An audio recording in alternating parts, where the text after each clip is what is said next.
fighter of the 21st century. Packing a deadly array of state-of-the-art missile systems, it excels at both close-in dogfighting and precision strike ground attacks. Invisible to enemy radar, it can intercept and strike any target without warning. America's newest superweapon, the FA-22 Raptor, next on Modern Marvels.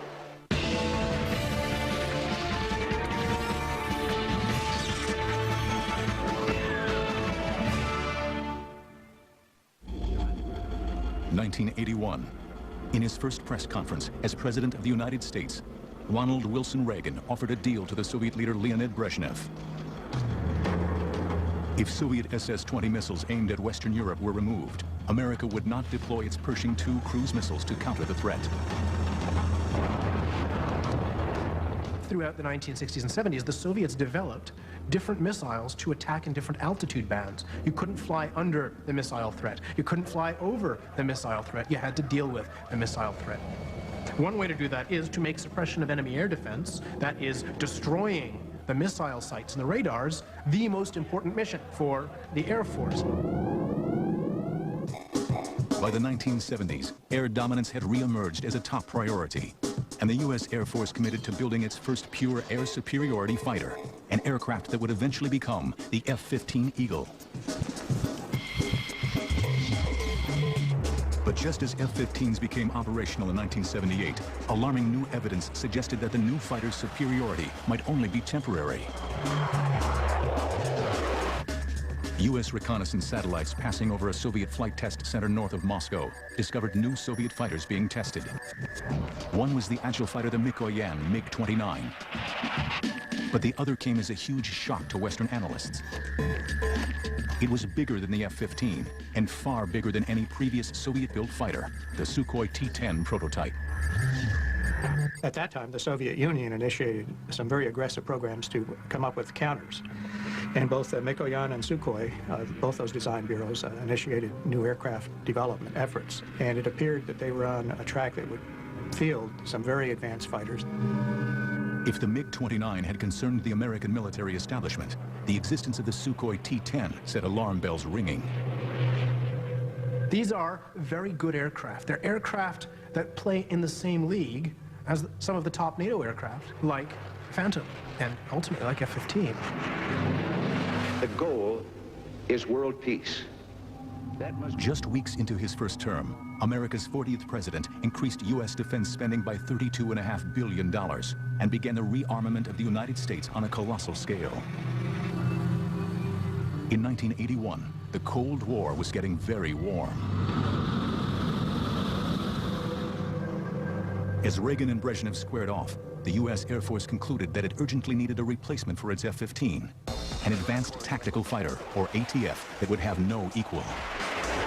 As American planners start to develop the concept of air-land battle to fight World War III, the U.S. Air Force starts to think about the kind of equipment it wants to have when it comes time to fight the war. At that time, in the secretive black world of advanced military aviation development, one technology had emerged at the forefront: stealth. During that period, the late 1970s, of course, in what we call the black world, in the world of secret programs, there was a great effort going on to come up with counters to these new Soviet weapon systems that could enable us to knock out their SAM system. And that, of course, led to the development of the F-117. Analysis of air-to-air combat in Vietnam, called the Red Baron Study, had kick-started the race for stealth. An operational analysis study showed that in Vietnam, that most aircraft were killed by other aircraft that they hadn't seen. So from this, you get the idea that if the aircraft isn't seen, it has a tremendous advantage. Air combat data from World War II and Korea reinforced this need for invisibility. So from this, in a process of operational analysis, the U.S. Air Force learns that what you really need to do is be invisible to the enemy. And that means that an aircraft is designed to be as near as possible invisible to an enemy fighter aircraft. Its geometry is designed to give it a very low profile, that is to make it very invisible to an oncoming fighter aircraft using high-frequency fighter aircraft radar. The principle of stealth technology is to literally make an airplane invisible to the enemy. An aircraft's shape must reflect incoming radio waves away from the enemy radar rather than towards it. To further obscure the warplane's visibility, an aircraft is then covered in materials that absorb radar signals. In turn, this reduces its visibility on a radar screen.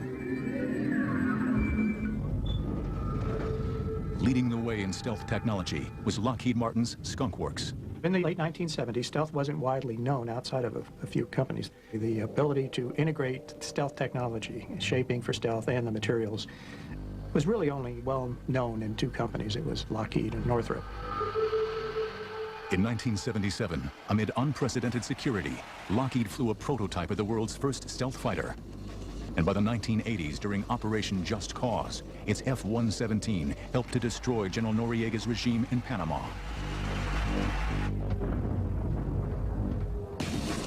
Now, the U.S. Air Force decided that any new fighter must incorporate stealth technology and identify two other areas in which a future air superiority fighter should excel.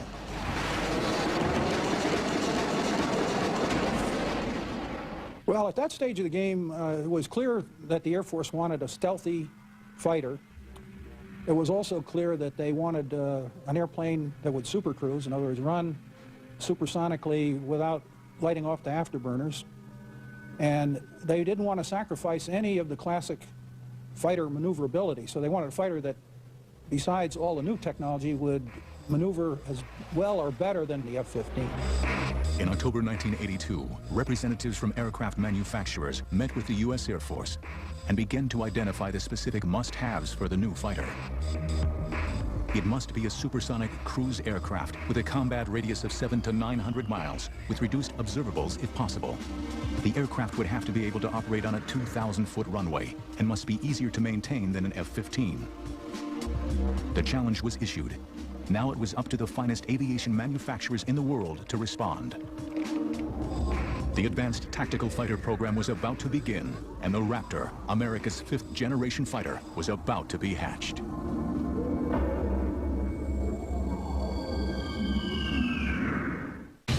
The FA-22 Raptor is so stealthy, it appears the size of a bumblebee when detected by radar, even though it's more than 62 feet long with a wingspan of 44 feet.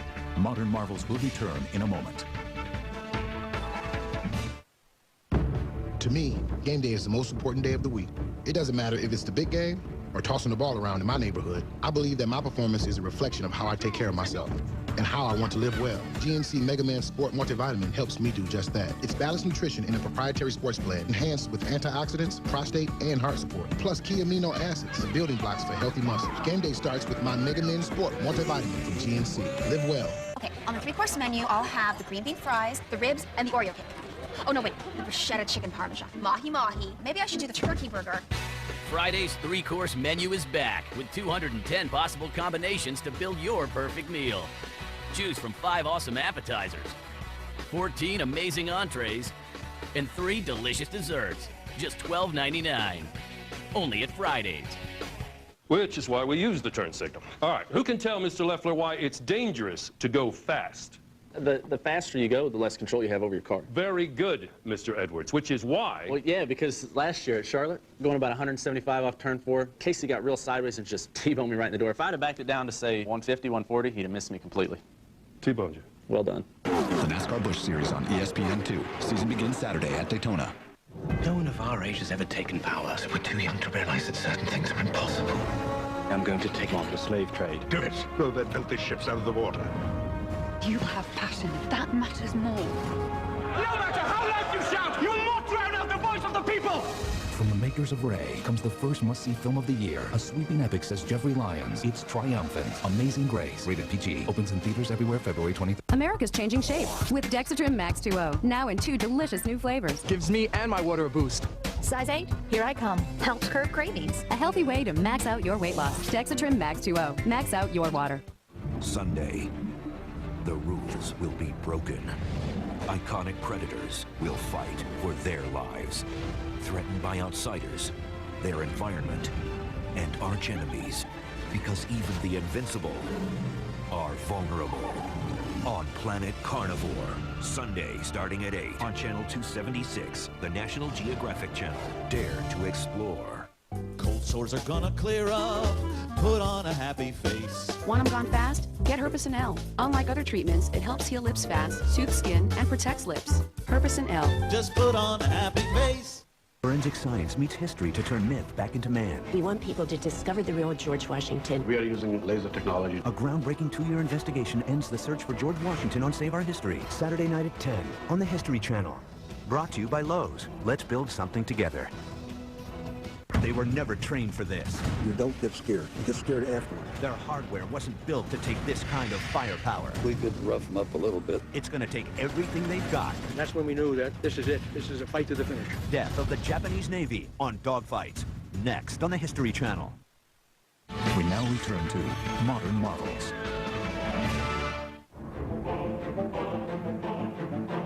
By 1983, U.S.-Soviet relations had reached a new low.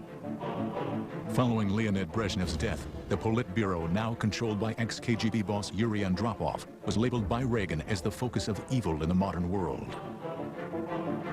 Continuing his policy of rearmament, Reagan announced plans for the Strategic Defense Initiative, better known as Star Wars. Moscow reacted furiously. Попытки Вашингтона оправдать эти наращивания, которые американцы якобы должны наверстывать, это и мыслители. That August, when Korean Airlines Flight 007, on its way to Seoul from New York, strayed several hundred miles off course into Soviet airspace, Russia acted. A fighter was sent up, and the civilian airliner with 269 people on board was shot down.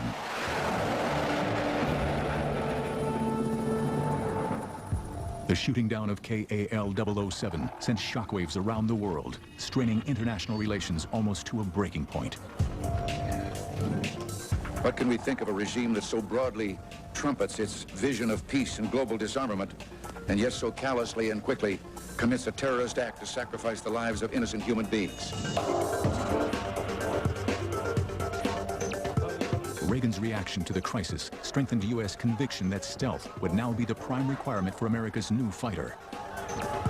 Some senior people in the Pentagon looked at the stealth requirements and decided they were inadequate, and they radically changed them. So stealth became a really major, dominant requirement in the program. In this politically charged climate, the U.S. Air Force created its Advanced Tactical Fighter, or ATF, System Program Office. Based at Wright-Patterson Air Force Base in Ohio, Colonel Albert C. Piccirillo was placed in charge of the division. One of the things we really wanted was the ability to leverage stealth in a high-performance fighter. And we also wanted this high-performance fighter to still be capable of good close-in, within visual range maneuvering capability. In fact, we wanted more than just existing capability in some areas. Manufacturers were invited to submit concepts for an aircraft with an operational radius of 800 miles, enough to allow it to operate over the entire central region of Europe from bases in central England. It should have low observable characteristics and be able to cruise at Mach 1.5 for an astonishing 600 miles. We weren't building an airplane for the 1990s, although that was what we were trying to do. We were really building a fighter for the 21st century that could take on all of the advanced threats that the Soviet Union was likely to throw at us. All of the teams had their work cut out for them, but on top of this, the military added another complicating factor. At the end of the concept demonstration phase, the decision was made by the Air Force to launch a demonstration validation phase of the program that would involve building 2 flight demonstrators, YF-type airplanes, that would then be evaluated. They didn't have to have full armament, they didn't have to have avionics, they didn't have to have stealth coatings. But essentially, they were going to go out and show us what you can do. But building prototype aircraft was expensive, and no one manufacturer could afford it on their own. They all know that they must invest so much money in developing that if they don't get the contract, they're going to be so out of pocket, it's going to hurt the company badly. Each manufacturer would submit a design for the demonstration valuation, or DEM-VAL competition, but agreed that the winning company would be the prime contractor and its partners subcontracted to produce major components. Everybody's investment will be at least partly repaid because everybody gets a piece of the action. 7 designs for the Air Force competition were submitted for final evaluation. All of the 7 contractors came in with designs that were very feasible, and that could have been built. the question was, which were the best, and then how did we determine that they really were good enough? Two manufacturers with strong experience in stealth technology, Northrop Grumman with its B-2, and Lockheed Martin with its F-117 led the way. Northrop's Advanced Tactical Fighter, or ATF design, was for an alien-looking aircraft with diamond platform wings and huge V-tails. It was a design that stressed speed and stealth. Northrop came in with an airplane that really, from the very beginning, looked just like the YF-23 that eventually was built and flown. Lockheed's entry echoed that of the F-117. Its vectored thrust, arrowhead shape, trapezoidal wings, and four tails ensured that the aircraft would be maneuverable. The fact was that Lockheed and Northrop had significant advantages in the fact that they had built stealth aircraft and flown them. It's a big credibility factor there. On October 31st, 1986, both Lockheed and Northrop's ATF designs were declared the winners. Under the terms of the Demval competition, each team would build 2 aircraft. At the end of the process, one of 2 designs would become America's new advanced tactical fighter. Costing billions of dollars, the new fighter would make a technological leap into the 21st century. The FA-22's radar system gives the aircraft a first look, first shot, first kill capability. That means it can see an enemy plane first, fire a missile, and destroy the target without the pilot ever knowing. Modern marvels will return in a moment. They were never trained for this. You don't get scared. The Soviet Union, the shapes of the 2 rival designs were finally unveiled. And now, ladies and gentlemen, I proudly present to you the YF-22A, prototype for U.S. air superiority in the 21st century.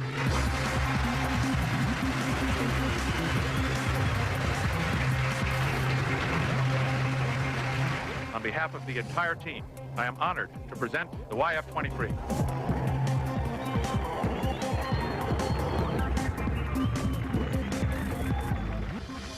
Northrop's version, called the YF-23, closely resembled its original design.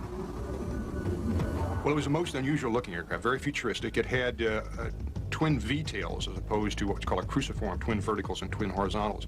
It had a large trapezoidal wing, and it had a very slender shape when looked at from the edge-on view. In contrast, Lockheed's design, called the YF-22, seemed surprisingly conventional, with 4 tail surfaces, vectored thrust, a broad, solid body, and a conventional wing. But unlike Lockheed's other stealth aircraft, the F-117, radar-absorbent materials were not applied over the whole of the FA-22, but used selectively on its edges, cavities, and other crucial surface areas. You walk around the airplane, everywhere you look, what you see is something that's designed to do the job in the most efficient and effective way, and no wasted space, no wasted capability. It's truly an airplane that's intended and has been optimized for its job.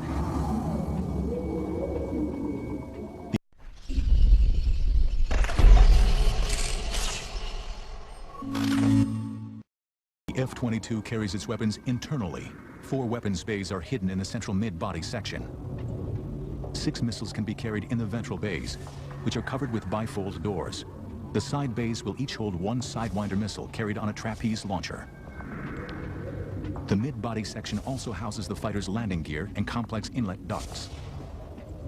Right from day one on the F-22, we decided to put S-shaped inlet ducts on it. So the airplane is built with S-shaped inlet ducts so that there's no way a radar is ever seeing the forward face of the jet engine.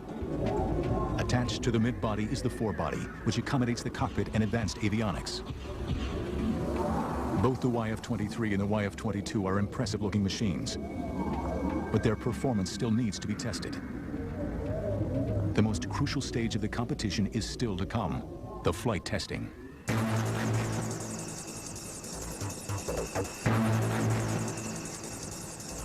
Northrop was first in the air. In August 1990, the YF-23, flown by Paul Metz, went airborne.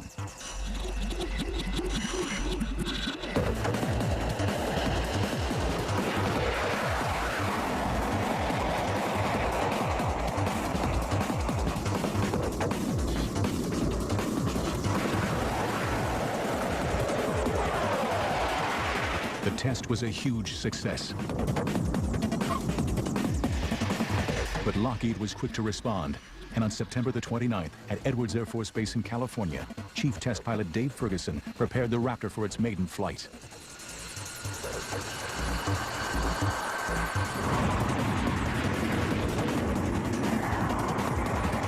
And I felt the only thing in this airplane that's ever flown before was me. And I think in the back of my mind I was saying, please fly, please fly. And I pulled the nose up and it just lifted off.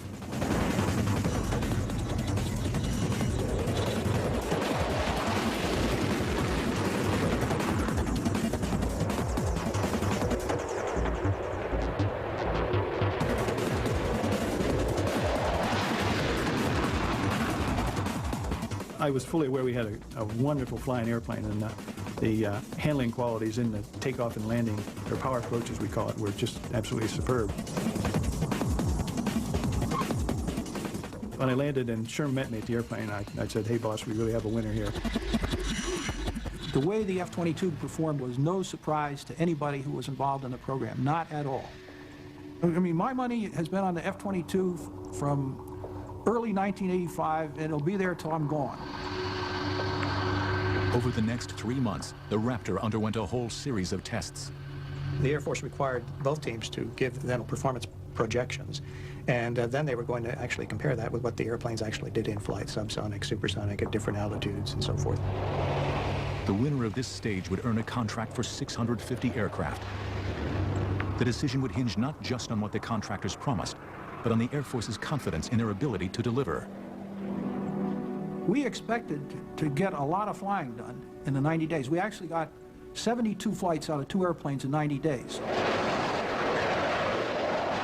And that is about as good as you can do. During flight testing, the Raptor had beaten Northrop's YF-23 in a number of crucial performance areas.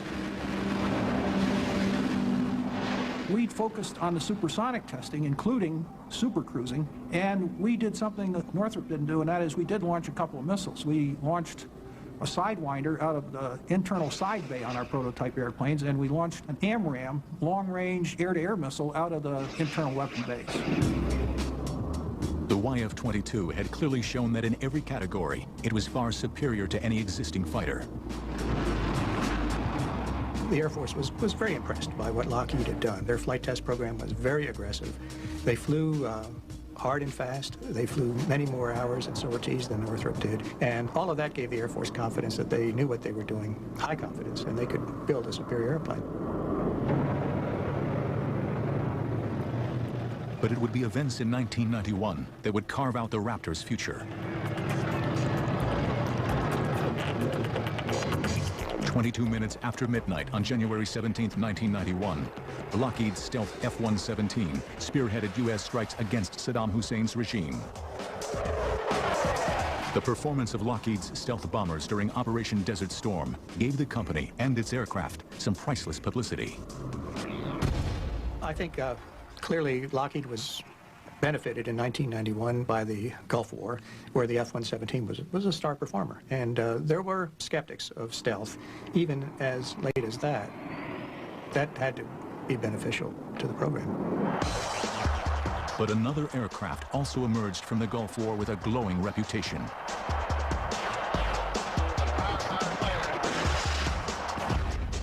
The F-15, the aircraft destined to be replaced by the ATF, emphatically confirmed its status as the foremost air superiority fighter in the world. Now, it appeared that the need for an advanced stealthy fighter, the F-22, might be totally unfounded. See, it's not like the F-15 wasn't any good. It's a good aircraft. It's still a good aircraft. It will be a good aircraft for years to come. You could even just tool up the factory and keep building new F-15s. Why not? Hey, I'm gonna bring him up now. But not everyone agrees. The big weakness in their argument is they are making a statement about world conditions today and what the threats are today. The real issue is what capability you want for 2025 or 2030. The people who say you don't need this, they think the world is not going to change in the next 20 years. And that is a hell of an assertion. By April 1991, bogged down by the F-15 debate, the U.S. Air Force prepared to announce the winner of the Advanced Tactical Fighter contract. But would the Raptor emerge from the controversy unscathed? The F-A-22 is the first fighter aircraft with the ability to supercruise. That means it can fly at a velocity of 1.5 times the speed of sound or greater without needing to engage afterburners. Modern marvels will return in a moment. Lockheed announced that it intended to locate the F-22's headquarters in Georgia, where the Raptor's forward fuselage would be built. General Dynamics would build the F-22's mid-body section in Fort Worth, Texas, and Boeing would manufacture the wings and tail in Seattle, Washington. But just 8 months after the contract was awarded, the program hit its first major snag. We lost one of the YF-22s. Fortunately, the test pilot, who's a good friend of mine then and now, walked away unharmed. During preliminary testing, the unthinkable happened. A YF-22, flown by Tom Morgenfeld, crashed just after takeoff. As this unique footage shows, the aircraft's thrust vectoring system forces it to belly land on the runway.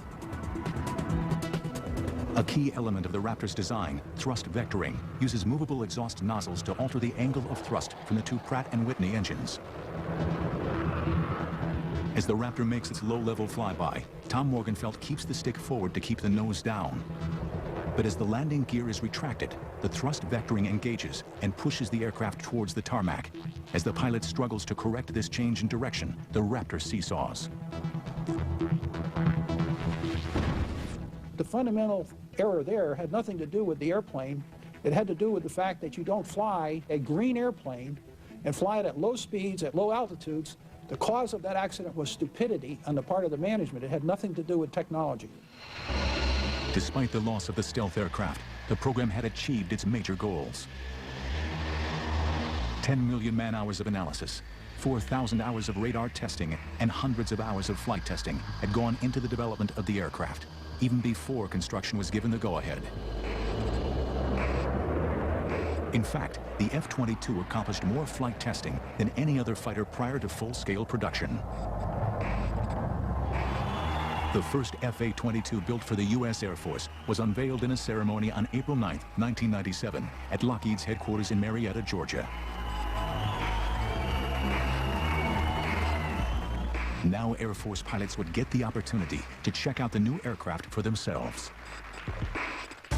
I would call the Raptor the Miss America of all aircraft. It's got the talent, it's got the bikini contest won, it's beautiful, it's got all the capabilities. It really wins the show in every aspect. The airplane is eye-watering. It does everything the pilot asks of it, and it is very good at what it does. First flown by the Air Force in 1997, pilots at Edwards Air Force Base have exceeded 2,000 flight test hours in more than 900 missions.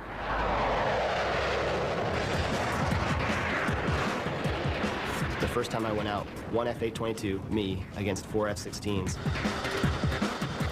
And they told me what they were going to do. They were going to do everything possible to defeat my systems. And I watched exactly what they did the entire time and shot them off. It was almost too easy, and I was almost laughing in the cockpit. A key breakthrough in the Raptor's design, its advanced cockpit and integrated avionics systems. But I think really where the Raptor gets its amazing capability is the fusion of all of the different sensors on the aircraft. You have a tactical scope that combines the information of all the other sensors on the aircraft into one display for the pilot. So as a pilot, you don't have to sort through the radar or another sensor to see what's going on around you. Information is power, and the way this airplane displays information to you, it gives you knowledge of the battle space. It's all about seeing what's out there in front of you and being able to make decisions about what to engage, when to engage, and how to engage it. I'd say integrated avionics does two things for me. Number one, it makes me a lot safer. It gives me less chance to crash my jet. It also makes every pilot who flies this aircraft more deadly. Instead of having to do 6 or 8 steps to achieve a kill, you really only have to do one.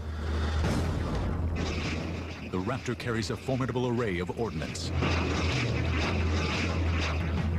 All of the Raptor's weapons are housed inside the aircraft. 2 bays at the bottom of the plane use a pneumatic-style hydraulic launcher that literally punch the missiles or JDAMs out of the aircraft with a force of 40 Gs. And 2 side bays house air-to-air missiles. Here, a trapeze launcher moves the missile outside the airframe very rapidly, a fraction of a second before the missile is fired. And to complement the Raptor's armament of 8 missiles, the fighter also has a gun.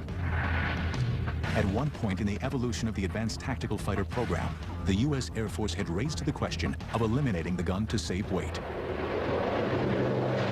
I think that the designers of the F-A-22 realized mistakes of the past, like the F-4 initially being designed without a gun, and realized that you should never say never about a threat that you're going to face or a situation you're going to find yourself in.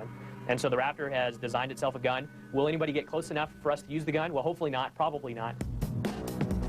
By the late 90s, pilots in the Raptor program were convinced that their aircraft was made of the right stuff and would easily be able to outperform and destroy any other fighter in existence.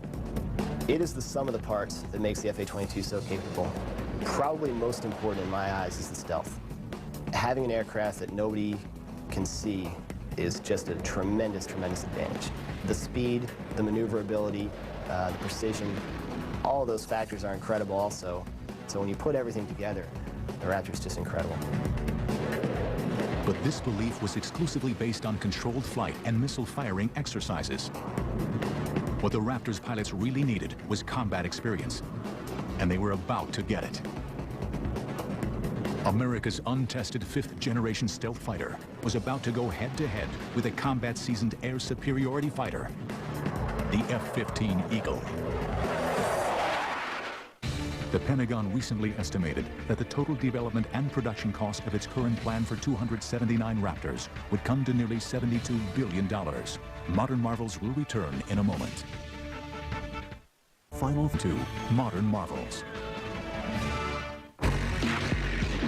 Before the F-A-22 Raptor enters operational service with the U.S. Air Force in the fall of 2005, it will have completed thousands of hours of vigorous combat testing.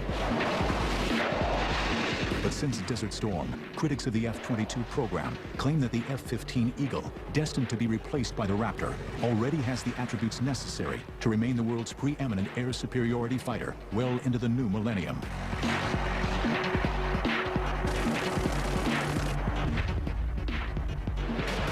It is a view dismissed by the U.S. Air Force. If you look at the F-15 and the F-18 and compare it with existing fighters that are sold around the world today, you'll find that today we're almost at parity. If we ever run up against an enemy that has the ability in terms of the air crew to use those enemy fighters, we will have a tough time with the current generation. The F-15 is a great aircraft, and in air-to-air it is outstanding. However, with the production of new fighters that are being produced today and also some surface-to-air threats, there are situations in the F-15 that would make me nervous.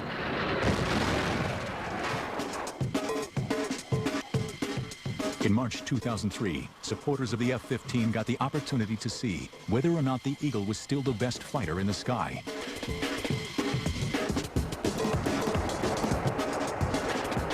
Five F-15s would go head-to-head with a single Raptor. Although no missiles would be used during the exercise, the sorties would closely resemble actual combat. No mercy would be given by either side. This was a kill or be killed exercise. There was 5 adversaries and me, and my biggest concern was running out of weapons too soon. All 5 F-15s were flown by experienced F-22 pilots. One by one, the Raptor brought them down. I could never see them. I never knew that they were there, and I died. You got someone locked? Roll up. I could hear him on the radio calling his simulated missile shots, Fox 2, and knowing that this was getting really unnerving, because I could also tell his range was closing rapidly on me. 17 pounds of splash, splash.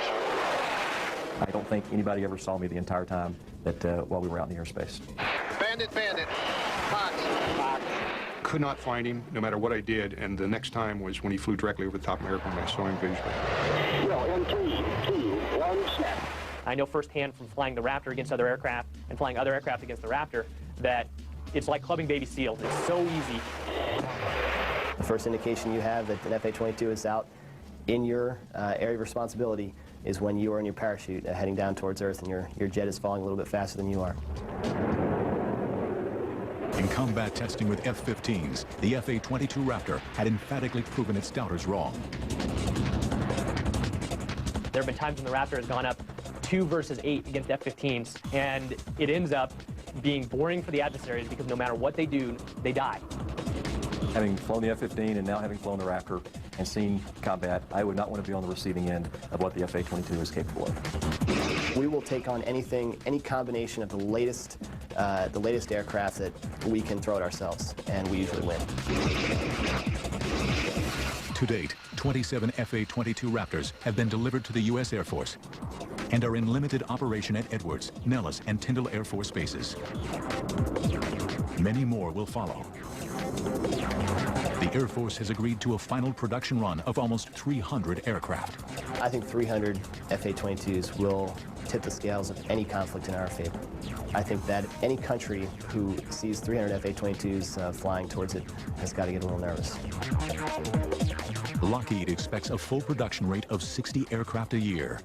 And with components and parts coming from 46 states, the F-A-22 is truly a national effort.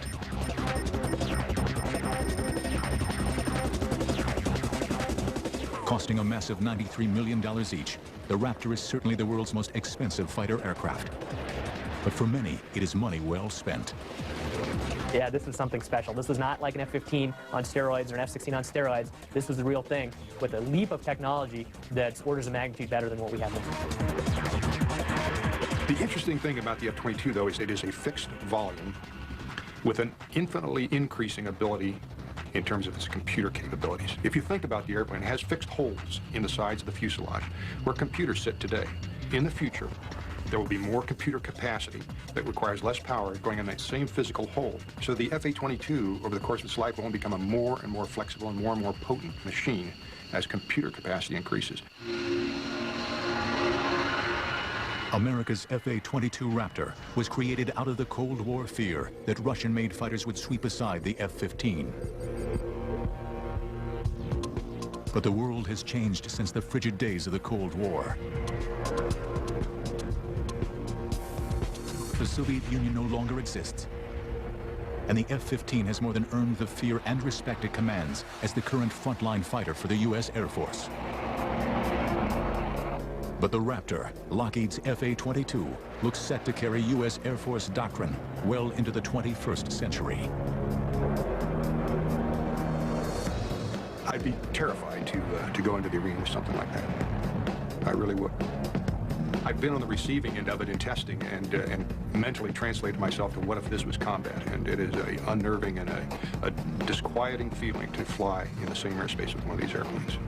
I would say that it's not fair to our enemies or even our own technology to fight against the Raptor, but the goal of war isn't fair, that we don't go into combat because we want a fair fight. We want to win as fast as possible with as little loss of life as possible. And the Raptor allows that to do that for generations to come.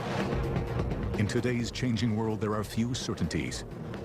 But the rule of the Raptor, America's air dominance fighter over the skies, is one of them.